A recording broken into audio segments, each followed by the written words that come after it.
Hey everyone, once again welcome on Biology One Shot. Dear class 12th learners, हम लोग हमारे human reproduction chapter को आज की क्लास में कंटिन्यू करने वाले हैं.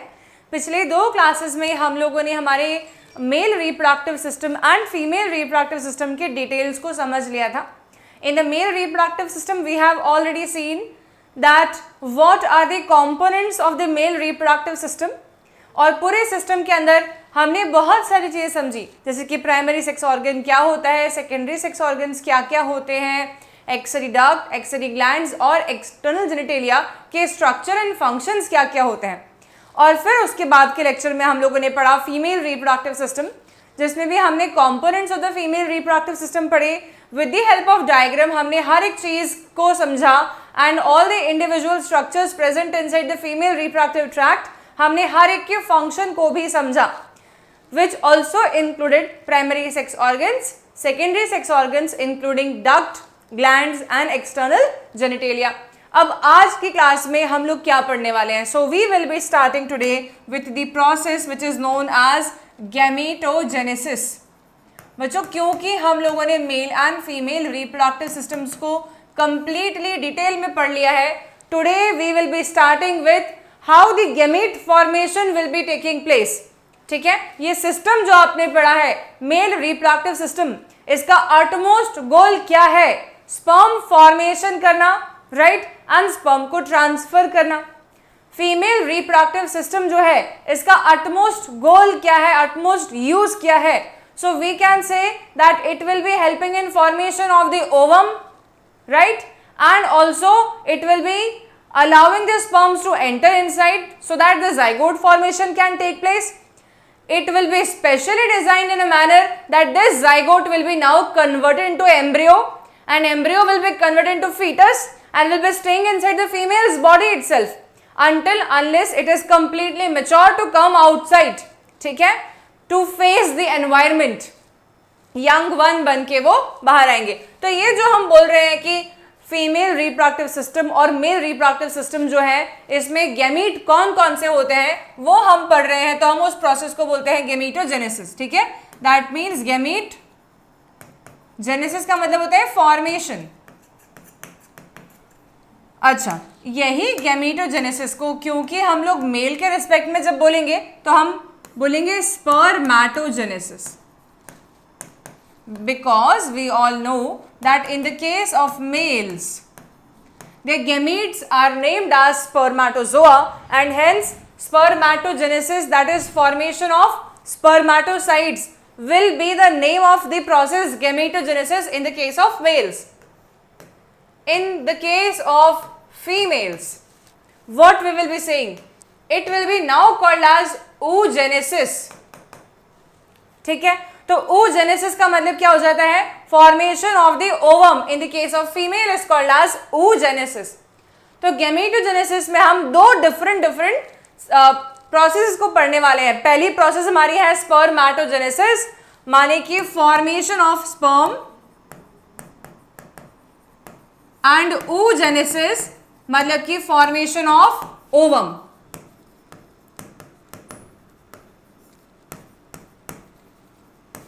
ठीक है, तो formation of sperm, formation of ovum. आज की क्लास में हम लोग स्टार्ट करने वाले हैं पहले स्पर्मेटोजेनेसिस से, that is formation of the male gametes और spermatozoa. So formation of male gametes और स्पर्मेटोजोआ. ठीक है, स्पर्मेटोजेनेसिस पढ़ते हैं. तो इसके लिए आप लोगों को मेल रिप्रोडक्टिव सिस्टम पूरा एकदम से क्लिक हो जाना चाहिए. हमने क्या क्या पढ़ा था? प्राइमरी सेक्स ऑर्गन पढ़ा था, टेस्टिस होता है. टेस्टिस के अंदर अगर आप लोगों को स्ट्रक्चर याद आ रहा है तो टेस्टिस में हमने क्या देखा था? बहुत सारे टेस्टिकुलर लोब्यूल्स प्रेजेंट थे. हर टेस्टिकुलर लोब्यूल में क्या प्रेजेंट था? सेमिनिफेरस डक्ट्स प्रेजेंट थी. सेमिनिफेरस डक्ट्स के आसपास के स्पेसेस में क्या प्रेजेंट था? इंटरस्टिशियल स्पेस के अंदर प्रेजेंट थे लीडिंग सेल्स, जिन्हें हम लोग बोलते हैं टेस्टोस्टेरोन प्रोड्यूसिंग सेल्स. ठीक है, सेमिनिफेरस ट्यूब्यूल्स के अंदर क्या सेल्स थे? दो टाइप के सेल्स थे. एक थे स्पर्मेटोगोनिया सेल्स और एक थे सर्टोली सेल्स. जिसमें कि सर्टोली सेल्स को हमने क्या नाम दिया था, सेस्टेंटाक्युलर सेल्स या फिर नर्स सेल्स, और स्पर्मेटोगोनिया सेल्स के लिए हमने बोला था कि they will be responsible for formation of spermatozoa. अगर आप लोगों को ये सारी बातें याद है बच्चों, तो हम अब पढ़ने वाले हैं प्रोसेस ऑफ स्पर्मेटोजेनेसिस। मैं आप लोग को पूरा एक बना के दूंगी यहाँ पर, we can say representation of spermatogenesis, ठीक है, in a very simple form of diagram. अब देखिए, अगर आप लोगों को याद आ रहा है कि ये एक सेमिनिफेरस ट्यूब्यूल है, do not draw this until I am drawing, तो ये स्पर्मेटोगोनिया सेल हो गया, ये हो गया सर्टोली सेल, ऐसे spermatogonia spermatogonia spermatogonia, then Sertoli cells. अगर आप लोगों को ये पूरे डायग्राम याद है अच्छे से, तो इसी डायग्राम के अंदर से हम ये स्पर्मेटोगोनिया सेल के बारे में समझ रहे हैं अभी कि ये कैसे स्पर्मेटोजोआ फॉर्मेशन में हेल्प करता है, ठीक है। तो अभी इस सेल को करंटली हम लोग जो बनाने वाले हैं, we will be drawing this cell generally like a round cell, ठीक है। आप ये मत सोचना कि मैम ये तो हमने स्क्वायर शेप का बनाया, वहाँ पे बनाया था क्यूब शेप का, ऐसा नहीं है। वो जर्मिनल एपिथेलियम क्यूबिकल शेप की होती है, इसलिए क्यूब शेप बनाया था, पर जब हम इसको पढ़ रहे हैं डिटेलिंग में तो will be making it as round, it does not makes a difference, ठीक है। चलो, तो अब यहाँ पर आ गया सबसे पहले आपका एक स्पर्मेटोगोनिया सेल, ठीक है बच्चों, स्पर्मेटोगोनिया सेल नाम है इसका। स्पर्मेटोगोनिया सेल जो होते हैं, उस सेल के साथ में क्या होता है पहले ये समझते हैं। Spermatogonia cell will be performing mitosis. क्या परफॉर्म कर रहे हैं ये? माइटोसिस। हम कभी बात ही नहीं करते माइटोसिस के बारे में, तो सेक्सुअल रिप्रोडक्शन के केस में हमेशा हम बोलते हैं गैमेट फॉर्मेशन में मियोसिस चाहिए, है ना, ऐसा बोलते हैं। तो आप मुझे एक बात बताओ कि अगर मियोसिस होगा तो मियोसिस में तो एक सेल जो रहता है वो जैसे ही मियोसिस अंडरगो करता है उससे दो हैप्लॉइड सेल्स बन जाते हैं। तो अगर सारे स्पर्मेटोगोनिया डायरेक्टली मियोसिस अंडरगो कर जाएंगे बच्चों, तो फिर एक समय तो ऐसा आएगा ना कि सारे स्पर्मेटोगोनिया ही खत्म हो गए, है ना। तो इसका ये मतलब है कि स्पर्मेटोगोनिया को मियोसिस अंडरगो करने के पहले अपनी कॉपीज बना लेनी चाहिए बहुत सारी, ठीक है, ताकि जो सेल्स मियोसिस अंडरगो करने जा रहे हैं उसके अलावा भी बहुत सारा स्पर्मेटोगोनिया का स्टॉक प्रेजेंट हो, और ये स्टॉक हर दिन स्पर्मेटोजोआ फॉर्मेशन में हेल्प कर सके। Okay, so spermatogonia cells will be undergoing mitosis to form more spermatogonia cells, ये बात है, ठीक है। तो ये वाली जो प्रोसेस हो रही है इसको हम लोग बोल रहे हैं माइटोटिकली हो रही है, और बन क्या रहा है, बन रहे हैं मोर स्पर्मेटोगोनिया।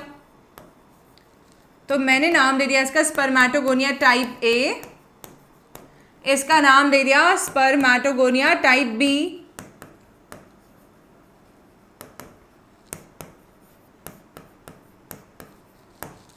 ठीक है।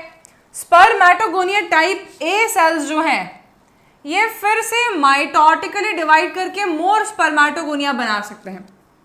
वहीं पर स्पर्मेटोगोनिया टाइप बी सेल्स जो है ये स्पर्मेटोजोआ फॉर्मेशन में रोल प्ले करने वाले, ठीक है। They will be directly helping in formation of spermatozoa, not spermatogonia, ठीक है।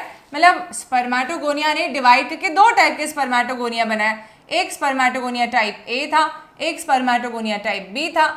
टाइप ए वाला और स्पर्मेटोगोनिया बना रहा है, पर टाइप बी वाला जो है वो क्या बना रहा है, वो स्पर्म फॉर्मेशन परफॉर्म करेगा। तो यहाँ पर ये जो प्रोसेस हुई है ये कैसे हुई है, माइटोसिस, ठीक है। This is a mitosis, this is first stage, okay, and this is again undergoes mitosis to form more spermatogonia, ठीक है।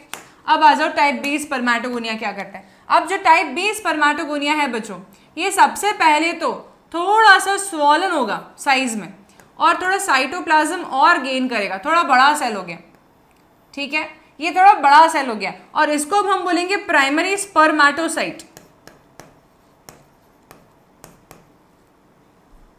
ठीक है। इसे हम लोग क्या बोलेंगे, प्राइमरी स्पर्मेटोसाइट। प्राइमरी 1 डिग्री हमेशा प्राइमरी है ना, ये तो आप लोगों को पता ही होगा, बेसिक मोस्ट बात है, लेकिन फिर भी कई बच्चों को नहीं पता होता, तो लिख दिया मैंने प्राइमरी स्पर्मेटोसाइट बनाया। क्या हुआ यहाँ पर, प्रोसेस क्या हुई है, तो हम बोलेंगे कुछ भी प्रोसेस नहीं हुई है मैम, सिर्फ इधर थोड़ा सा हम बोल रहे हैं कि स्पर्मेटोसाइट फॉर्मेशन के लिए थोड़ा सा स्वॉलन हो गया है ये सेल, ठीक है। तो मैं बोल रहा हूँ spermatogonia type B cell grows to form primary spermatocyte, सिर्फ ग्रो हुआ है वो सेल, डिवाइड नहीं हुआ है, एक ही सेल था, थोड़ा ग्रो हुआ और प्राइमरी स्पर्मेटोसाइट बन गया, ठीक है। अब क्या होता है, अब ये प्राइमरी स्पर्मेटोसाइट के साथ क्या होता है ये देखते हैं, ठीक है। हमें हर एक स्टेज पर इस डायग्राम को थोड़ा सा और छोटा करना पड़ सकता है, उसका reason you all know. I want to complete this diagram in one single slide. That is the reason. Okay.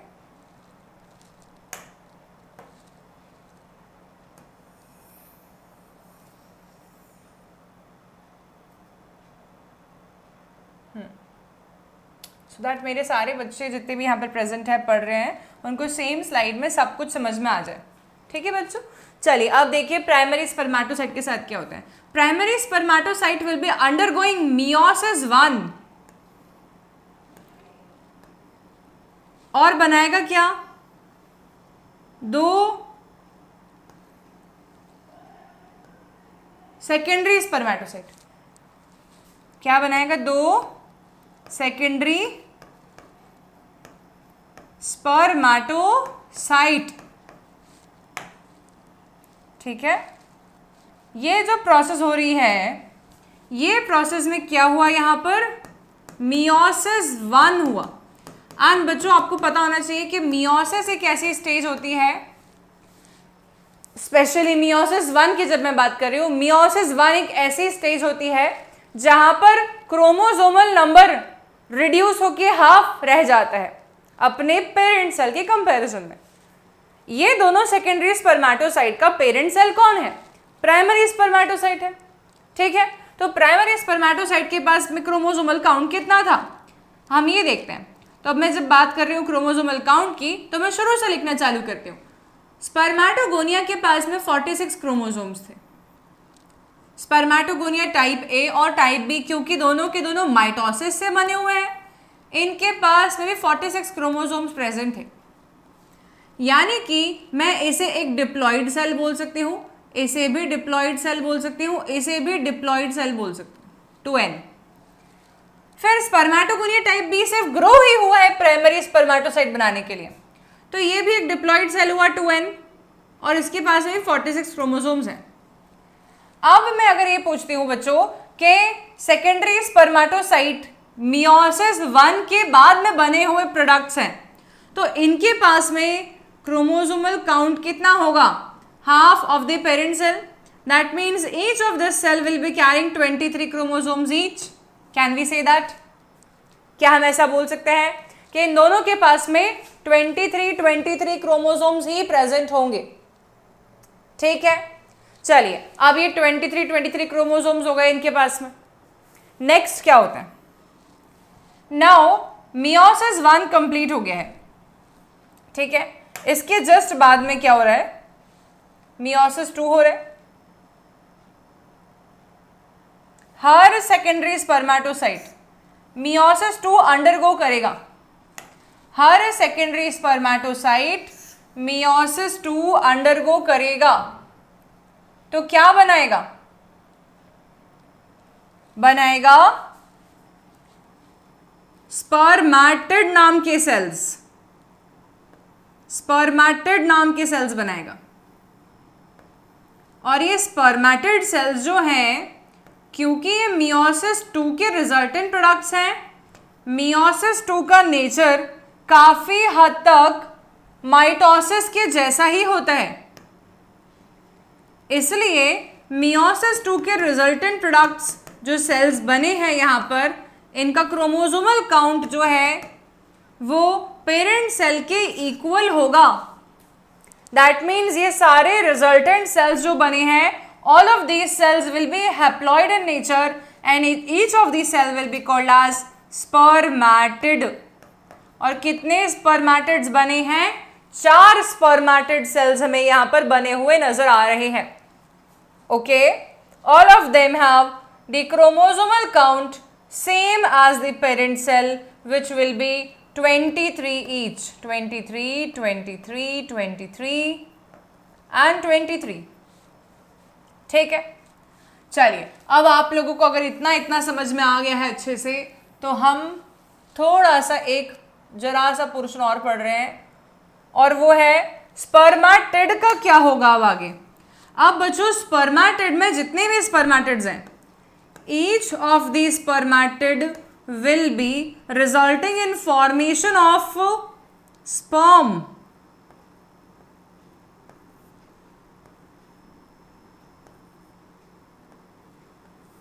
Resulting in formation of sperm. बच्चों स्पर्म का एक प्रॉपर डायग्राम भी बनाएंगे अपन अभी। राइट नाउ हम सिर्फ एक पिक्टोरियल रिप्रेजेंटेशन देख रहे हैं, so we are just making a very simpler version.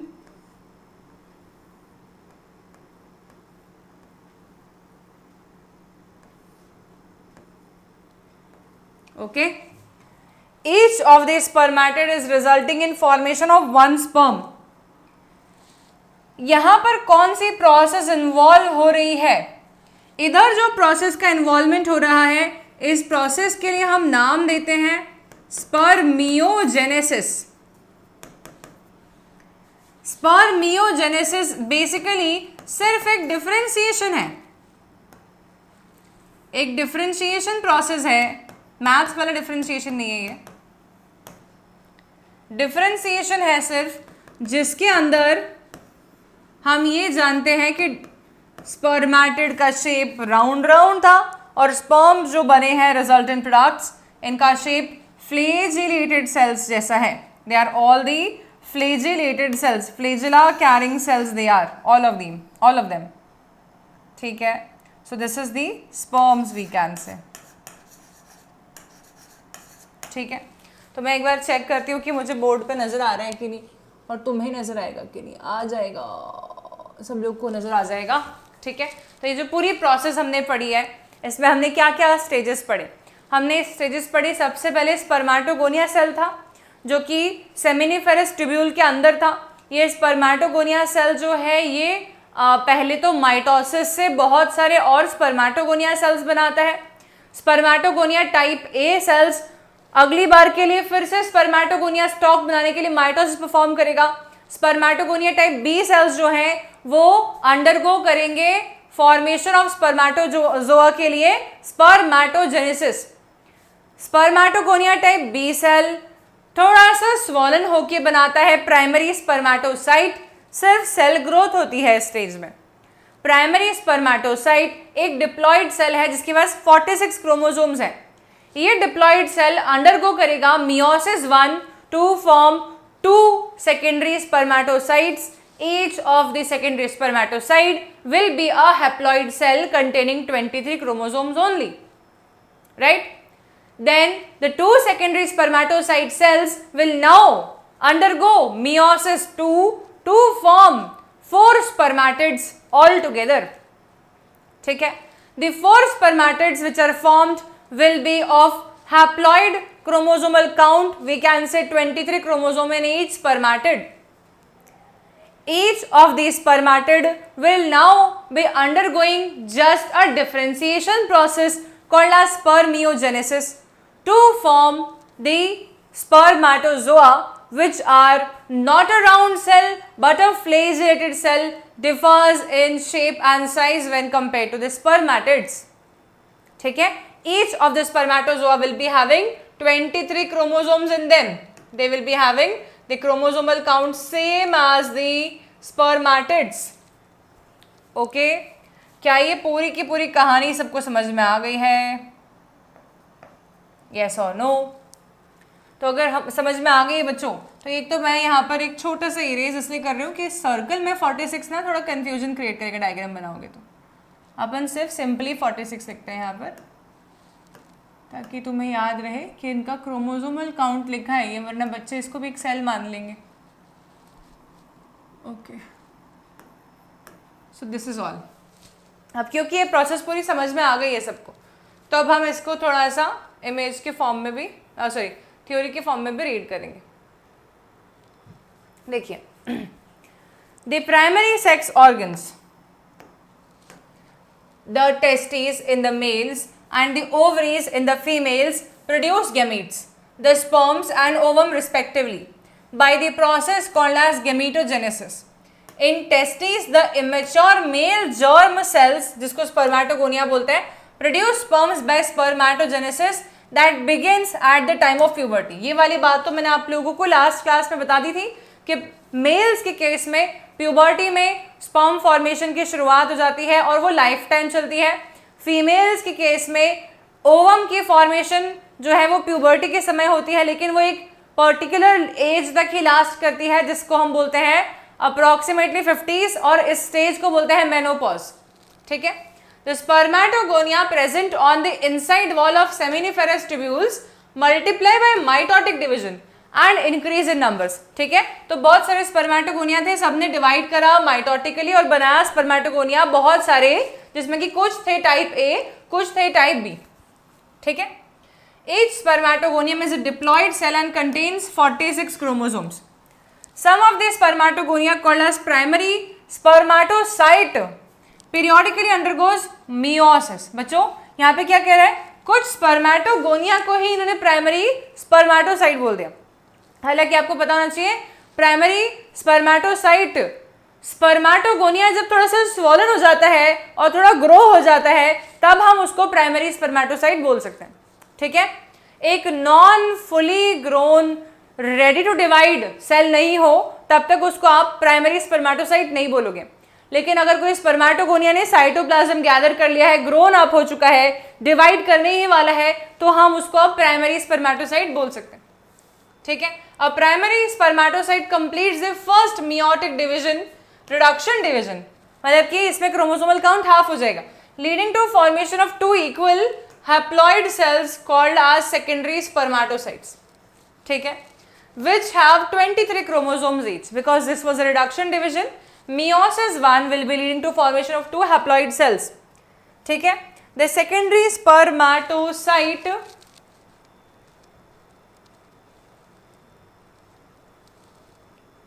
undergoes, यहाँ से लाइन है ना, the secondary spermatocyte undergoes the second meiotic division to produce 4 equal haploid spermatids. ठीक है, what would be the number of chromosomes in the spermatids? Definitely it will be 23 each because they are resultant products of meiosis 2. The spermatids are transformed into spermatozoa by the process called as spermiogenesis, which was just a differentiation process. ठीक है, अब क्योंकि spermatogenesis process हम सभी को समझ में आ गई है, हमें ये समझ में आ गया है कि कैसे एक स्पर्मेटोगोनिया सेल से स्पर्म बनते हैं। अब ये स्पर्म्स बनने के बाद क्या होता होगा, ये बात हम समझते हैं। देखिए, तो आप लोगों को जो हमने मैंने इमेज ले रखी है, दिस वन। अब जैसे ही स्पर्म्स बन गए बच्चों, स्पर्मेटोजोआ अपने हेड वाले एरिया से जाकर के, और वो बड़े बड़े सर्टोली सेल्स थे ना, उनमें जाकर के धंस जाएंगे जो स्पर्मेटोगोनियास के पास में प्रेजेंट है, इफ यू रिमेंबर। तो ये है एक सर्टोली सेल, बड़ा सा, this is a Sertoli cell, इतना बड़ा सर्टोली सेल। आप देख सकते हैं कि स्पर्मेटोगोनिया अपने हेड वाले एरिया के मदद से आए और आके सर्टोली सेल्स के अंदर धंस गए हैं, एम्बेड हो गए हैं। ओके, अब ये क्या कर रहे हैं यहाँ पर, क्यों आके ऐसे एम्बेड हो गए? ये सब यहाँ पर आके इनको एम्बेड होने की रिक्वायरमेंट इसलिए है क्योंकि स्पर्मेटोजोआ का काम है मोटाइल होके जाना, और अगर उनके पास में बहुत सारा एक्सेस मात्रा में साइटोप्लाज्म होगा तो वो स्पर्मेटोजोआ सेल्स भारी हो जाएंगे, they will become heavy in weight. ठीक है, और in order to avoid that heavy weight, spermatozoas अपने एक्सेस मात्रा में साइटोप्लाज्म जो है उसको ऑलरेडी लूज कर देना चाहते हैं, and for that they have chosen this Sertoli cell. तो सर्टोली सेल में अपने एक्सेस मात्रा में साइटोप्लाज्म को देखो, ये लिबरेट कर दे रहे हैं, यहाँ पर सर्टोली सेल के पास छोड़ दे रहे हैं। सर्टोली सेल के पास में एक्सेस साइटोप्लाज्म आएगा तो चलेगा, क्योंकि सर्टोली सेल तो वैसे भी बहुत सारा न्यूट्रिशन प्रोवाइड करने का काम करते हैं, तो cytoplasm will be a nutritive substance for it and it will be storing it, not a problem for Sertoli cell. ठीक है, पर स्पर्मेटोजोआ देखो थोड़ा सा हैवी वेट को लूज कर चुका है, इसके पास में जो बहुत बड़ा बल्ज था पहले साइटोप्लाज्म का वो हट गया है और अब ये थोड़ा सा लाइट वेट हो गया है, और जब ये लाइट वेट हो जाता है तब ये सर्टोली सेल्स में से निकल जाता है वापस बाहर। ठीक है, जैसे ही ये सर्टोली सेल्स में से निकल जाता है और सेमिनिफेरस ट्यूब्यूल के ल्यूमेन में चला जाता है, ताकि अब इसके बाद वो आगे तैर के जाएगा रेडी टेस्टिस के पास में, फिर जाएगा वासा एफ्रेंशिया, फिर एपिडिडाइमस, फिर वास डिफरेंस। मतलब अब इसको सेमिनिफेरस ट्यूब्यूल के ल्यूमेन में आ जाना चाहिए क्योंकि ये फ्री हो गया। तो ये process of liberation of sperm head from Sertoli cells so that the spermatozoa can be moving inside the seminiferous tubule lumen is called as spermiation। दो अलग अलग टर्म्स है बच्चों, एक है स्पर्मेटोजेनेसिस, तीन है एक्चुअली, एक है स्पर्मेटोजेनेसिस, एक है स्पर्मियोजेनेसिस, एक है स्पर्मिएशन। स्पर्मिएशन मतलब रिलीज और liberation of free sperms from the head of Sertoli cells into the lumen of seminiferous tubule। ठीक है, तो अब इसको थोड़ा सा एनसीईआरटी रीडिंग लगाते हैं। आफ्टर स्पर्मियोजेनेसिस, जैसे ही स्पर्मेटिड से स्पर्म बन चुका है, sperm head becomes embedded in the Sertoli cells and are finally released from the seminiferous tubules by the process called as spermiation. ठीक है, तो ये सब के सब सेमिनिफेरस ट्यूब्यूल्स में रिलीज हो जाते हैं। ओके, अब हम बात करते हैं हार्मोनल इन्फ्लुएंस के बारे में। देखिए, जितनी सारी हमने चीजें पढ़ी स्पर्मेटोजेनेसिस में, क्या ये बिना हार्मोनल इन्फ्लुएंस के हो रही थी? अभी तक नहीं, ऐसा नहीं है। ये सारी की सारी प्रोसेसेस अंडर हार्मोनल इन्फ्लुएंस हो रही होती हैं।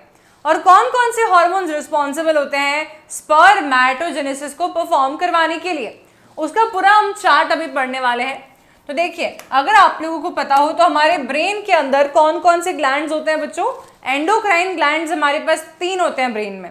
एक होता है हाइपोथैलेमस, एक होता है पिट्यूटरी ग्लैंड और एक होता है पीनियल ग्लैंड। ठीक है, जिसमें से कि दो ग्लैंड्स हमारे भी काम आने वाले हैं, हाइपोथैलेमस एंड पिट्यूटरी ग्लैंड में भी anterior portion of pituitary gland. ठीक है, सो हाइपोथैलेमस एक हार्मोन को सीक्रेट करता है और उस हार्मोन का नाम होता है गोनाडोट्रोपिन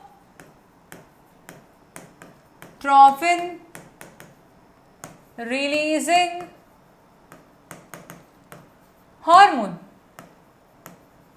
गोनाडोट्रोपिन रिलीजिंग हार्मोन, ये gonadotropin releasing hormone anterior pituitary के ऊपर जाकर एक्शन करता है। जैसे ही गोनाडोट्रोपिन रिलीजिंग हार्मोन आता है, वो एंटीरियर पिट्यूटरी को अपने हार्मोन्स लिबरेट करने के लिए स्टिमुलेट करता है। तो एंटीरियर पिट्यूटरी इन टर्न अपने हार्मोन्स बनाता है और उन हार्मोन्स का नाम होता है एफएसएच, फॉलिकुलर स्टिमुलेटिंग हार्मोन,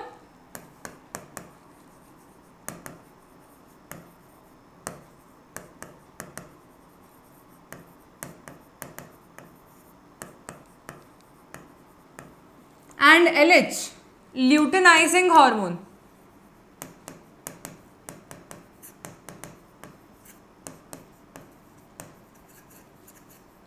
ठीक है, follicular stimulating hormone FSH and luteinizing hormone LH are the secretions of anterior pituitary, and anterior pituitary secreted them because it was stimulated by a hormone of hypothalamus called as gonadotropin releasing hormone। ठीक है, अब FSH blood में release हो गया, LH भी blood में release हो गया। ब्लड में रिलीज होके ये पहुंचते हैं टेस्टिस तक। ठीक है, FSH टेस्टिस के पास जाकर के सर्टोली सेल्स को स्टिमुलेट करते हैं और सर्टोली सेल्स स्टिमुलेट होके क्या करते हैं? स्पर्मेटोजेनेसिस में हेल्प करवाते हैं। ठीक है, तो Sertoli cells will be helping in spermatogenesis. ठीक है, एक हेल्प नहीं करते, बहुत सारी हेल्प करते हैं। जैसे कि क्या? जैसे कि हमने कहा स्पर्मेटिड से स्पर्म बनवाना है तो बहुत सारे साइटोप्लाज्म स्पर्मेटोजोआ लूज करेंगे। ठीक है, तो स्पर्मियोजेनेसिस के अंदर भी सर्टोली सेल्स की हेल्प लगेगी। सर्टोली सेल्स टेस्टिस के अंदर एंड्रोजन को एक्स्ट्रा अमाउंट में रोक के रखने का काम भी करते हैं, क्योंकि सर्टोली सेल्स एक प्रोटीन बनाते हैं उसका नाम होता है एंड्रोजन बाइंडिंग प्रोटीन, जिसके कारण से बहुत सारा टेस्टोस्टेरोन टेस्टिस के अंदर रुका हुआ रहता है, वरना ब्लड में लॉस्ट हो गया तो चले जाएगा पूरी बॉडी में वैसे, ठीक है। तो सर्टोली सेल्स एक नहीं बल्कि अनेक तरीके से स्पर्मेटोजेनेसिस में हेल्प करते हैं। और एलएच हार्मोन जो है वो क्या करता है, एलएच हार्मोन आता है और लीडिक सेल्स को स्टिमुलेट करता है। लीडिक सेल्स इंटरस्टिशियल स्पेसेस में प्रेजेंट वो सेल्स थे जो कि टेस्टोस्टेरोन बनाते हैं, तो एलएच के इन्फ्लुएंस में ही लीडिक सेल्स टेस्टोस्टेरोन हार्मोन को बनाते हैं, ठीक है। टेस्टोस्टेरोन क्या करता है, testosterone is also responsible, majorly responsible for we can say spermatogenesis. Performance of spermatogenesis में मेन रोल टेस्टोस्टेरोन का ही होता है, and maintenance of male reproductive structures and functions, ठीक है। और मेल सेकेंडरी सेक्सुअल कैरेक्टर्स के लिए रिस्पॉन्सिबल है, सेकेंडरी सेक्स ऑर्गन्स के स्ट्रक्चर्स के मेंटेनेंस के लिए रिस्पॉन्सिबल है, उनके फंक्शंस के मेंटेनेंस के लिए रिस्पॉन्सिबल है। जैसे कि टेस्टोस्टेरोन नहीं होगा मान लो तो प्रोस्टेट ग्लैंड अपनी सिक्रेशन नहीं दे पाएगा, सेमाइनल वेसिकल अपनी सिक्रेशन नहीं दे पाएंगे, बल्बोइरेथ्रल अपनी सिक्रेशन नहीं दे पाएंगे, क्योंकि उनके फंक्शंस को रेगुलेट कौन कर रहा है, टेस्टोस्टेरोन कर रहा है, ठीक है। मेल्स के बॉडी में मसल्स ग्रोथ ज़्यादा होती है क्योंकि उनकी बस टेस्टोस्टेरोन प्रेजेंट होता है and it will B promoting the muscle growth, तो मल्टीपल फंक्शंस परफॉर्म करेगा टेस्टोस्टेरोन भी, ठीक है। तो इस तरीके से यहाँ पर ये पूरा हार्मोनल इन्फ्लुएंस हमने देखा। अभी तो हम पॉजिटिव बात कर रहे थे कि ये इसको स्टिमुलेट करेगा, वो उसको स्टिमुलेट करेगा। सर्टोली सेल्स स्पर्मेटोजेनेसिस परफॉर्म करने के साथ साथ में ही एक और चीज करवाते हैं, वो एक हार्मोन और बनवाते हैं और उस हार्मोन का नाम होता है इनहिबिन, ठीक है। और ये इनहिबिन हार्मोन जो है ये एंटीरियर पिट्यूटरी को मना कर देता है कि यार अब और तो एफएसएच एलएच मत बनाना यार प्लीज। क्यों, ऐसे क्यों कर रहा है ये, ठीक है। ये तो स्पर्मेटोजेनेसिस में हेल्प कर रहा था, अब तो ये उसको रोकना चाह रहा है। ये कब रोकना चाहता होगा, देखो आप लोगों को ये बात पता है कि सबसे बेस्ट कितने स्पर्म प्रेजेंट हैं टेस्टिस में बने हुए, इसका सबसे बेस्ट डेटा सर्टोली सेल्स दे सकते हैं, क्योंकि सर्टोली सेल्स के हेड में ही तो आकर स्पर्म्स एम्बेड होते हैं, सर्टोली सेल्स के ही हेड में आके स्पर्म्स धंस जाते हैं।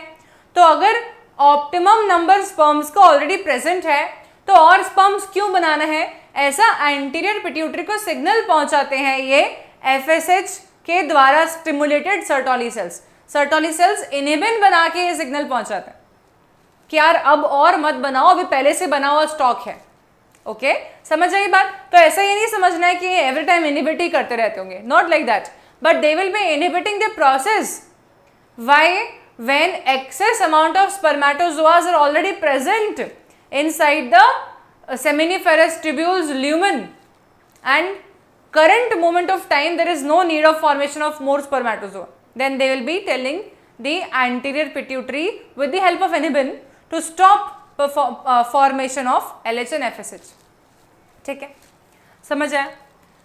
अच्छा, टेस्टोस्टेरोन भी जब ज्यादा मात्रा में सीक्रेट हो जाता है बच्चों, जैसे कि टेस्टोस्टेरोन सीक्रेट हो गया यहाँ पर, एलएच के इन्फ्लुएंस में लीडिक सेल्स ने टेस्टोस्टेरोन बनाया, टेस्टोस्टेरोन प्रेजेंट है तब और टेस्टोस्टेरोन नहीं बने, इसलिए टेस्टोस्टेरोन खुद ही नेगेटिव फीडबैक दे देता है कि अब और मत बनाओ मुझे।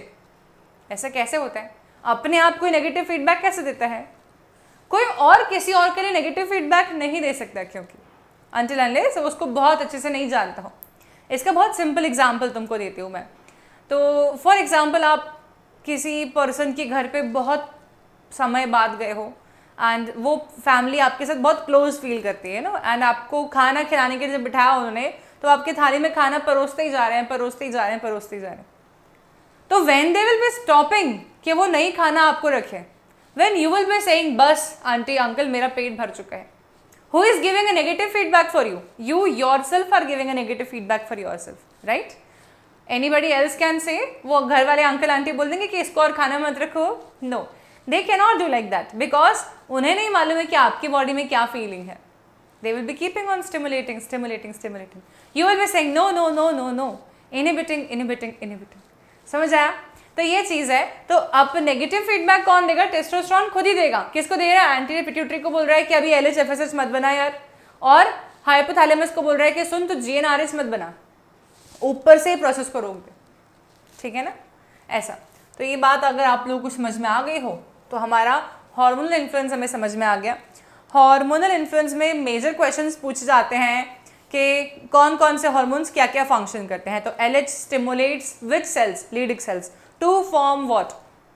ठीक है, तो Leydig cells are responsible for formation of testosterone.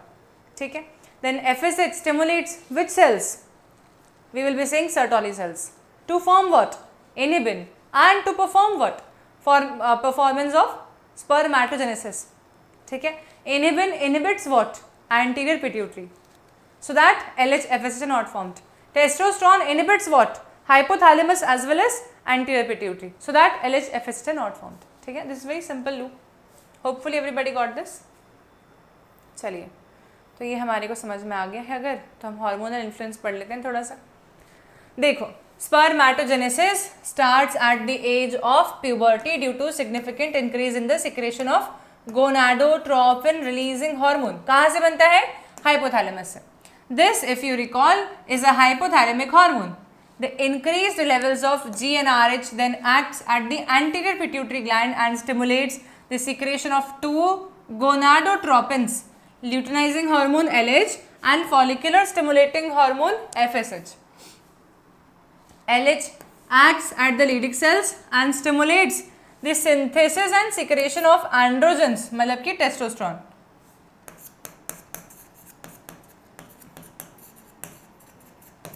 Androgens in turn stimulate the process of spermatogenesis।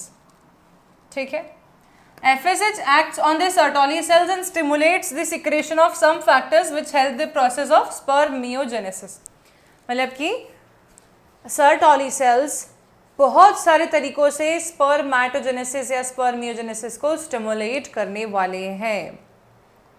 ठीक है, आपको मैं एक फिल इन द ब्लैंक्स देती हूँ, आप उसमें क्वेश्चंस, जो मैं क्वेश्चन दे रही हूँ उसके ऑप्शंस मुझे फिल करके बताएंगे। ठीक है, ABCD करके।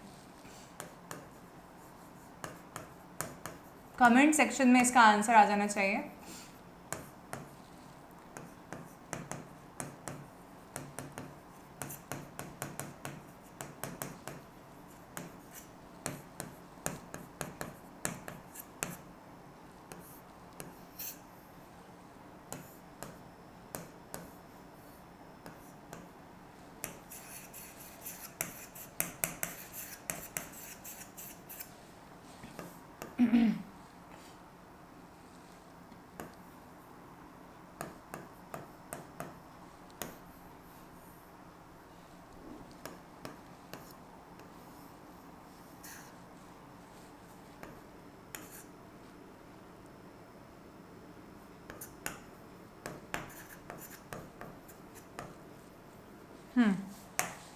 ABCD फिल करके आना है। ठीक है, यहाँ पर है A, this is B, this is C, this is D and this is E।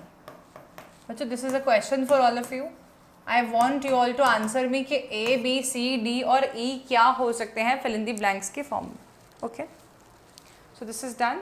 Now next what we are going to study the structure of spermatozoa. ठीक है, तो इसके पहले तो हमें पहले थोड़ा सा स्पर्मियोजेनेसिस की प्रोसेस को समझ लेना चाहिए। हमने कहा ना स्पर्मेटिड से बनता है स्पर्मेटोजोआ, तो कैसे बनता है वो देखते हैं। देखो, ये गोल गोल सा स्पर्मेटिड दिख रहा है आपको।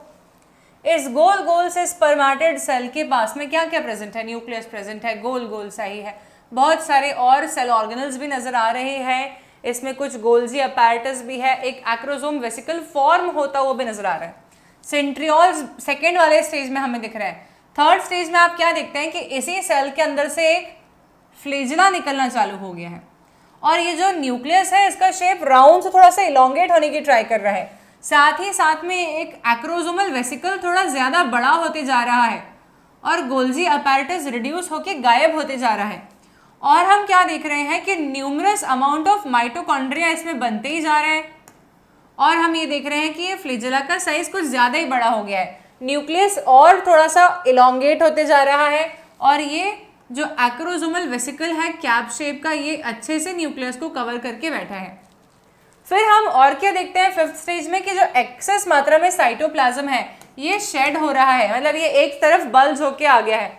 एक्सेस अमाउंट ऑफ में साइटोप्लाज्म जो है वो बल्ज होके आ गया है एक जगह पे, और माइटोकॉन्ड्रिया जो थे वो सब माइटोकॉन्ड्रिया ने अपने आप को स्पाइरली अरेंज कर लिया है प्रॉपर तरीके से across, we can say along the sides of this flagellum, आसपास में अरेंज हो गए हैं। और हम देख रहे हैं कि न्यूक्लियस प्रॉपर तरीके से इलोंगेट हो चुका है और एक्रोसोमल वेसिकल जो है इसके बाहर की साइड पे जो प्लाज्मा मेम्ब्रेन है ये ऑलमोस्ट नेग्लिजिबल, मतलब बिल्कुल ही पतली लेयर वहां पर प्रेजेंट है, ना के बराबर। ठीक है, नेक्स्ट स्टेज में हम क्या देख रहे हैं कि साइटोप्लाज्म थोड़ा और कम हो गया, और इसके नेक्स्ट स्टेज में क्या देख रहे हैं हम कि साइटोप्लाज्म गायब ही हो गया। मतलब ये स्पर्मेटिड था और ये स्पर्म है ना। स्पर्मेटिड से स्पर्म बनाने की जो प्रोसेस हो रही है बच्चों, इसको हम बोल रहे हैं स्पर्मियोजेनेसिस। आप क्या देख पा रहे हैं, एक राउंड स्पर्मेटिड से एक फ्लेजिलेटेड एलोंगेटेड सेल बन रहा है जिसे हम बोलते हैं स्पर्मेटोजोआ। ठीक है, so what all things are taking place ये हम समझते हैं पहले तो। ठीक है, सो स्पर्मियोजेनेसिस में, इन स्पर्मियोजेनेसिस क्या चेंजेस होते हैं। ठीक है, तो स्पर्मेटिड कन्वर्ट्स इनटू स्पर्म। ठीक है, इसमें क्या क्या एक्टिविटीज हो रही हैं, the changes during the process are, क्या क्या हैं चेंजेस। पहला, round shape cell to elongated और फ्लेजिलेटेड सेल, है ना। एक तो सेल का शेप चेंज हो गया, उसका ploidy level chromosomal count change नहीं हुआ है ना, सिर्फ शेप चेंज हुआ। देन राउंड न्यूक्लियस, हमें यहाँ पर इलोंगेटेड नहीं लिख के सिर्फ फ्लेजिलेटेड सेल लिखना चाहिए। Round nucleus to elongated nucleus, nucleus का भी शेप चेंज हो गया, chromosomal count still remain same. Third change क्या हो रहा है, Golgi body converts into hydrolytic enzyme field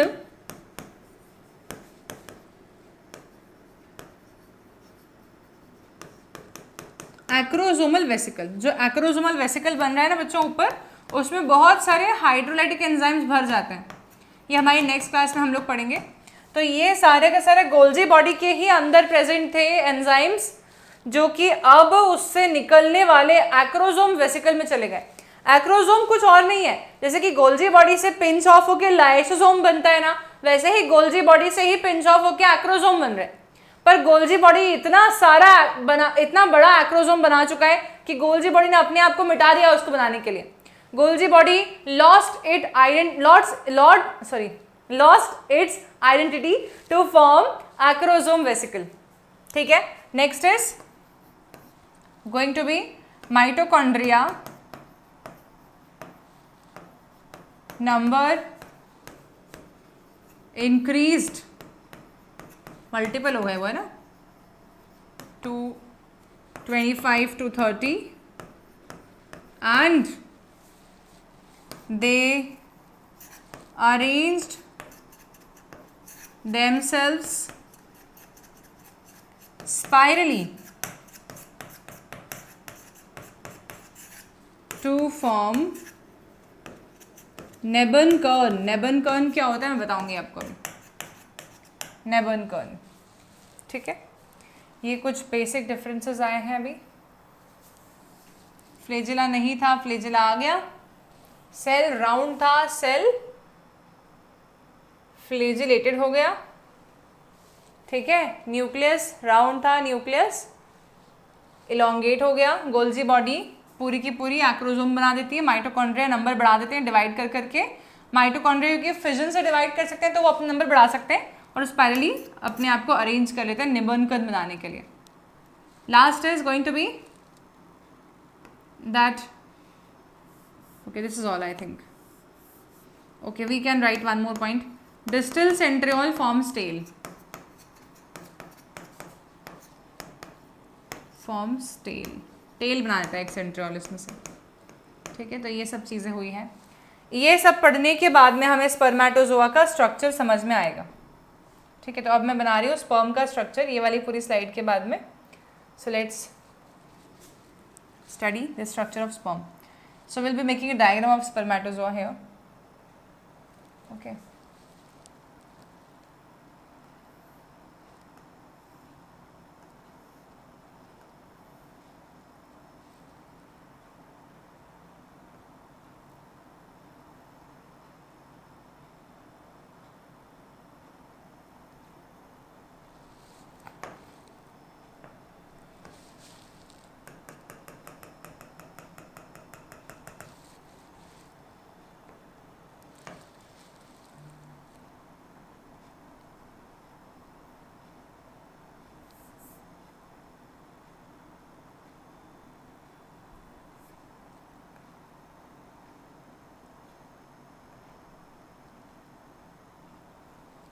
कुछ ज़्यादा ही नैरो हो गया, एक मिनट रुको बच्चों,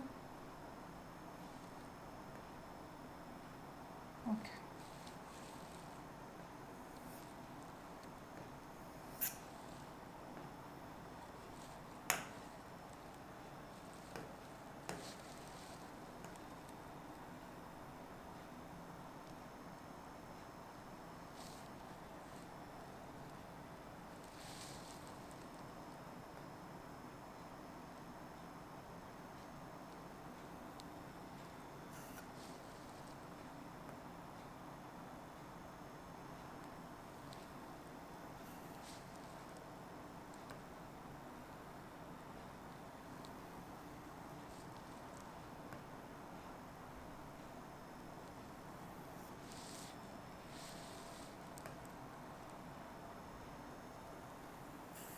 ओके अब इसके बाद में हम बनाएंगे इसकी प्लाज्मा मेम्ब्रेन जो कि थ्रू आउट रन करने वाली है ना।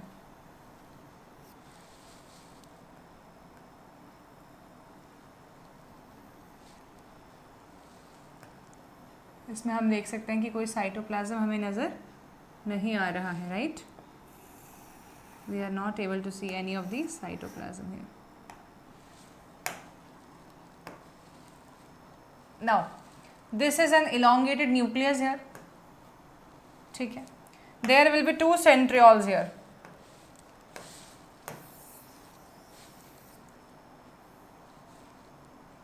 इसमें 2 centrioles होंगे, ठीक है। एक सेंट्रियोल जो है वो यहाँ पर प्रेजेंट है, इसको हम बोलते हैं प्रॉक्सिमल सेंट्रियोल, और एक सेंट्रियोल यहाँ पर प्रेजेंट है, इसको हम बोलते हैं डिस्टल सेंट्रियोल, ठीक है। तो एक तो है प्रॉक्सिमल सेंट्रियोल और एक है डिस्टल सेंट्रियोल, ये रहा। ये डिस्टल सेंट्रियोल से फॉर्म होती है क्या चीज़, इसकी एलोंगेटेड टेल, यहाँ पर फ्लेजिला लाइक दिस, ठीक है बच्चों। अब इसकी पूरी लेबलिंग कर लेते हैं। देखो सबसे पहले सबसे ऊपर की तरफ क्या आएगा, तो हम बोलेंगे एक्रोसोम, ओके। इसके बाद ये क्या है, न्यूक्लियस एलोंगेटेड, ठीक है। ये दोनों को मिलाकर हम क्या बोलते हैं, head portion of the sperm. इतना हिस्सा क्या कहलाता है, इसकी नेक पोर्शन कहलाता है। नेक पोर्शन में क्या क्या होता है, तो हम बोलेंगे कि यहाँ पर होते हैं proximal centriole and distal centriole,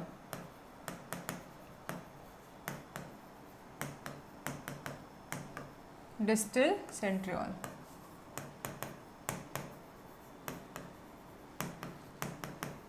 और ये दोनों मिलाकर कहलाते हैं नेक देन अब क्या बाकी रहा है इसमें, बहुत ही मेजर चीज़ जो हम बना रहे हैं अब वो है spirally arranged mitochondria will be called as निबन. ठीक है, तो ये स्पाइरली अरेंज्ड है माइटोकॉन्ड्रियाज यहाँ पर, वो भी थोड़े बहुत नहीं है, बहुत सारे हैं, 25 से 30 माइटोकॉन्ड्रियाज हैं. ठीक है, तो इनके स्पाइरल अरेंजमेंट पैटर्न के लिए हम टर्मिनोलॉजी देते हैं नेबन-कर्न. ये तुम्हारे नीट में आया हुआ क्वेश्चन है और एनसीईआरटी में दे नहीं रखा है, सबसे बड़ी बात ये. ठीक है, तो हमेशा ध्यान रखें कि एनसीईआरटी हर एक चीज़ नहीं बताती है. जो टीचर्स कभी कभी एक्स्ट्रा लिखवाते हैं बातों को, उनको हमेशा ध्यान रखना चाहिए कि why they are writing this, because they know that this have came in the examination already.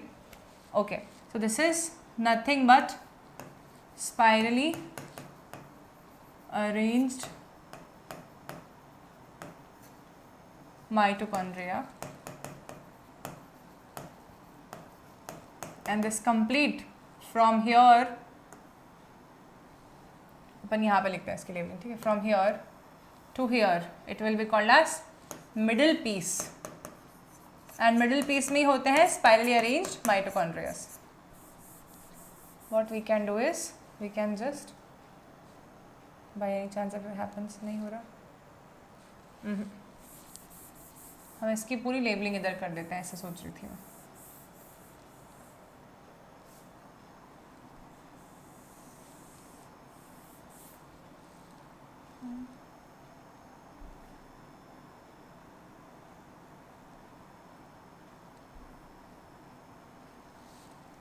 Okay, अपन को थोड़ा सा और मेहनत करनी पड़ेगी इसमें.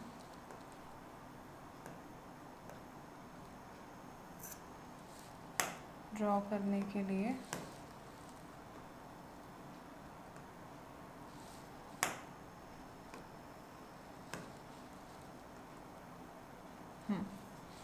this is going to be mitochondria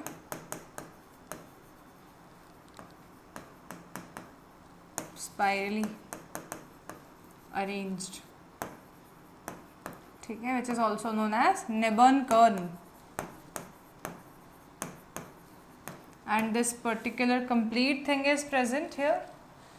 From here to here we can say it will be called as middle piece of the sperm.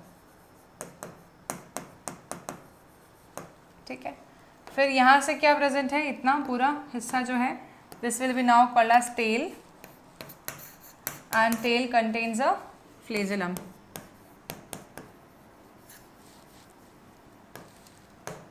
This is the complete diagram of a spermatozoa. ठीक है, इसको ध्यान से देख लो सभी लोग. Okay, this is the diagram of a spermatozoa. Now since we have seen this diagram, I am going to show you this diagram also. देखो कुछ कुछ ऐसा दिखता है स्पर्मेटोजोआ. ठीक है, ये हेड है, ये एक्रोसोम है, ये प्लाज्मा मेम्ब्रेन है, ये सेंट्रियोल्स हैं, ये माइटोकॉन्ड्रिया है, स्पाइरली अरेंज्ड है और इसका नाम है नेबन-कर्न. फिर यहाँ से टेल आ रही है. ठीक है, ये फ्लेजिला है. ये एनसीईआरटी की डायग्राम जैसे हमने बनाया है और ये एनसीईआरटी का नहीं जो यहाँ पर डायग्राम में दिख रहा है तुमको, हमने जो बनाया है वो एनसीईआरटी जैसा था. ठीक है, देखो अब क्या होता है यहाँ पर. So let us examine the structure of a sperm. It is a microscopic structure composed of a head, a neck, middle piece and tail. ठीक है, a plasma membrane envelops the whole body of sperm. है ना, अपन ने देखा ना पूरी body of sperm पे प्लाज्मा मेम्ब्रेन एनवेलप कर रही थी. ठीक है, अच्छा. The sperm head contains an elongated haploid nucleus, the anterior portion of which is covered by a cap-like structure called as acrosome. Acrosome में बहुत सारे एंजाइम्स प्रेजेंट हैं जो कि फर्टिलाइजेशन के समय पे हेल्प करने वाले हैं. ठीक है, the acrosome is filled with enzymes that helps in fertilization of the ovum. The middle piece possesses numerous mitochondria. और माइटोकॉन्ड्रिया में क्या होता है, mitochondria is called as the power house of the cell. और स्पर्म एक cell है, उसमें mitochondria क्या काम करेंगे, स्पर्म को एनर्जी प्रोवाइड करने में हेल्प करेंगे ताकि वो मोटाइल रहे, तब उसको बहुत सारी एनर्जी मिल सके. Which produces energy for the movement of a tail to facilitate the sperm's motility essential for fertilization. ठीक है, अब बात करते हैं नेक्स्ट पॉइंट की. ठीक है, सो नेक्स्ट पॉइंट हम समझते हैं. Since we have already seen the meaning of the term called as semen, we have seen semen meaning sperms plus secretion of male accessory glands, right, जिनको हम बोलते हैं seminal plasma, called as seminal plasma. ठीक है, तो ये sperm कितने होते हैं, काउंट की बात करें तो स्पर्माटोजोआ का काउंट होता है, हर जगह पे आपको वेरिएबल काउंट देखने को मिलेगा। एनसीईआरटी लिखती है 200 से 300 मिलियन स्पर्म्स पर एजैक्यूलेट। कितनी लिखती है? 200 से 300 मिलियन स्पर्म्स पर एजैक्यूलेट। ठीक है, एक सेक्सुअल इंटरकोर्स के समय पर कॉइटस के दौरान जितना भी एजैक्यूलेट निकल रहा है उसमें कुछ 200 से 300 मिलियन स्पर्म्स होते हैं, ऐसा हमारी एनसीईआरटी बोल रही है। सब जगह टेक्स्ट अलग होते हैं, अपन अलग अलग ऑथर्स पे जाएंगे तो कभी कभी 36-37 मिलियन स्पर्म्स ही लिखते हैं, लेकिन वो करेक्ट डेटा नहीं है, क्योंकि ये ही डेटा करेक्ट मानेंगे हम, 200 to 300 मिलियन स्पर्म्स। ठीक है, अब एनसीईआरटी के अकॉर्डिंग्स में एक बात है जो उन्होंने लिख रखी है जिस तरीके से, पर जब हम लोग पढ़ाते थे अलग अलग इंस्टीट्यूट्स में, मैंने पढ़ा रखा है, लाइक आकाश में पढ़ा रखा है, अन अकेडमी में, तो हम हमेशा उस कॉन्सेप्ट को अलग तरीके से समझाते हैं, क्योंकि आपके टेस्ट पेपर्स में वो कॉन्सेप्ट वैसे पूछ जाता है। ठीक है, तो वो कॉन्सेप्ट मैं आपको समझा रही हूँ। देखिए, तो क्या है इस कॉन्सेप्ट में, 200 से 300 मिलियन स्पर्म्स है। ठीक है, तो क्या मैं इसका एवरेज मान लूँ 250 मिलियन अप्रॉक्सीमेटली, 250 मिलियन अप्रॉक्सीमेटली हो गया। ठीक है, इसमें से ऐसा बोलते हैं बच्चों, out of these sperms 60% of the sperms, 60% sperms should have normal shape and size। ठीक है, 60% स्पर्म्स का नॉर्मल शेप एंड साइज होना चाहिए। That means 250 into 60 divided by 100 अगर हम करें तो हमारा हो जाएगा 25 4 ज़ा 25 4 ज़ा 100, 25 5 ज़ा 125 26 150 मिलियन हो गया। दिस विल बी 150 मिलियन, मतलब कि अप्रॉक्सीमेटली 150 मिलियन स्पर्माटोजोआस का नॉर्मल शेप एंड साइज होना चाहिए। ठीक है, ये कॉन्सेप्ट है। अब एनसीईआरटी में पढ़ते हैं तो ऐसा लगता है कि 40% of these sperms should have vigorous motility.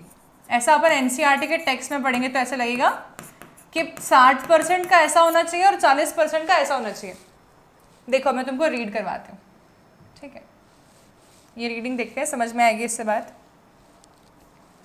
The human male ejaculates about 200 to 300 million sperms during a coitus, of which normal fertility at least 60% sperms must have normal shape and size, and at least 40% of them must show vigorous motility। अब यहाँ पर 40% of them का मतलब क्या है? ठीक है, तो ये 40% ऑफ 200 to 300 मिलियन स्पर्म की बात कर रहे हैं या 40% ऑफ दी 60% की बात कर रहे हैं? तो अब एनसीईआरटी ने जो लिख रखा है ना, उसको बहुत सारे इंस्टीट्यूट्स ने मॉडिफाई कर दिया अपने अपने हिसाब से, और टेस्ट पेपर में वो वैसे क्वेश्चंस देते हैं, तो तुमको मैं उससे अवगत करवा देती हूँ। वो ऐसा नहीं मानते कि 60% के पास में नॉर्मल शेप एंड साइज होना चाहिए और 40% के पास विगरस मोटिलिटी होना चाहिए, क्योंकि अगर इस हिसाब से वो 40% मानते बच्चों तो 250 मिलियन इंटू 40 डिवाइडेड बाय 100 आता है ना, ये बात है। जैसे हमने 60 निकाला वैसे 40 निकालेंगे तो 0 0 काट दिया अपन ने, तो 100 मिलियन होना चाहिए। इस हिसाब से 100 मिलियन होना चाहिए के पास नॉर्मल शेप एंड साइज होना चाहिए, सॉरी विगरस मोटिलिटी होनी चाहिए। ये हमारे हिसाब से ऐसा लग रहा है एनसीईआरटी के टेक्स्ट को देखकर, पर जितने भी इंस्टीट्यूट वाले हैं वो ऐसा नहीं पढ़ाते हैं, वो ये कॉन्सेप्ट नहीं पढ़ाते हैं। वो क्या बताते हैं, वो हमें ऐसा बताते हैं, टेस्ट पेपर्स में भी ऐसा ही देते हैं कि इस 60% का 40% पूछ रहे हैं वो, ना कि 200 से 300 मिलियन का। मतलब कि out of these 60%, out of these 40% should have vigorous motility। That means what? इसका मतलब ये है कि 150 मिलियन का 40% निकालना है अपने को, ना कि 250 मिलियन का। ठीक है, तो क्या हो जाएगा 150 इंटू 40 डिवाइडेड बाय 100, ठीक है, 15 4 60 मिलियन स्पर्म्स की होनी चाहिए विगरस मोटिलिटी। ठीक है, तो ये क्वेश्चन आता है कई सारे टेस्ट सीरीज में, कई सारे टेस्ट पेपर्स में, आप लोग देखेंगे तो आपको समझ में आएगा कि मैंने क्या समझाया है। 150 million should have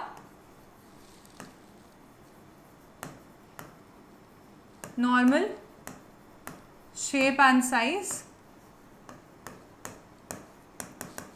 and 60 million should have normal shape and size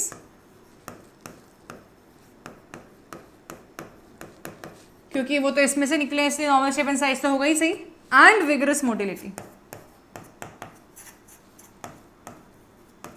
और इसकी विगरस मोटिलिटी होनी चाहिए। ठीक है, तो ये वाला क्वेश्चन अगर आपको समझ में आ गया है, कॉन्सेप्ट समझ में आ गया है तो कमेंट सेक्शन में बता देना यस या नो। ठीक है, और इसका क्वेश्चन ढूंढना तुमको मिलेगा ज़रूर, कई बार पूछते हैं टेस्ट सीरीज में, बहुत बार। चलो ये हो गया है, अब हम नेक्स्ट पे आ जाते हैं। नेक्स्ट हमारा लास्ट कॉन्सेप्ट रहता है sperms release from seminiferous tubules are transported by the accessory ducts, secretion of epididymis, vas deferens and seminal vesicles and prostate are essential for maturation and motility of sperms. The seminal plasma along with the sperms constitute the semen. The functions of the male exotic duct and glands are maintained by the testicular hormones called as androgens. मतलब कि androgens या male sex hormones जो हैं वही इन सबके functions को maintain करके रखेंगे। ओके, तो यहाँ पर इस लाइन में से भी क्वेश्चन आता है कई बार। क्या आता है? Epididymis, vas deferens, seminal vesicle and prostate के सिक्रेशंस एसेंशियल है स्पर्म के मैच्योरेशन के लिए और मोटिलिटी के लिए। ऐसा पूछते हैं out of these which gland secretion is not important for maturation and motility of sperm. ठीक है, अब यहाँ पे 4 ऑप्शंस दे दिए मान लो आपको। Okay, prostate gland, seminal vesicle gland, bulbourethral या all of these are required. तो हमें बल्बो यूरेथ्रल को इराडिकेट करना पड़ेगा वहाँ से, क्योंकि वो एनसीईआरटी ने मेंशन नहीं किया। तो एनसीईआरटी के लाइंस पे क्वेश्चन बनते हैं बच्चों, इसलिए एनसीईआरटी बहुत थॉरो रीड करनी है हमेशा हमें, और हर एक लाइन के मीनिंग को समझ के चलना है। Okay, so by this lecture gets completed. हमने इस पूरे लेक्चर में क्या क्या पढ़ा? हमने पढ़ा स्पर्मेटोगोनिया से स्पर्म्स कैसे फॉर्म होते हैं, स्पर्मेटोजेनेसिस की प्रोसेस, हार्मोन्स के क्या क्या रोल है, स्पर्मेटोजोआ का स्ट्रक्चर, और स्पर्मियोजेनेसिस में स्पर्म कैसे बनता है स्पर्मेटिड से। Okay, so thank you so much for watching the lecture. Have a nice day. In the next class we will be studying oogenesis and menstrual cycle together. साथ में पढ़ेंगे उसे. Okay, bye everyone.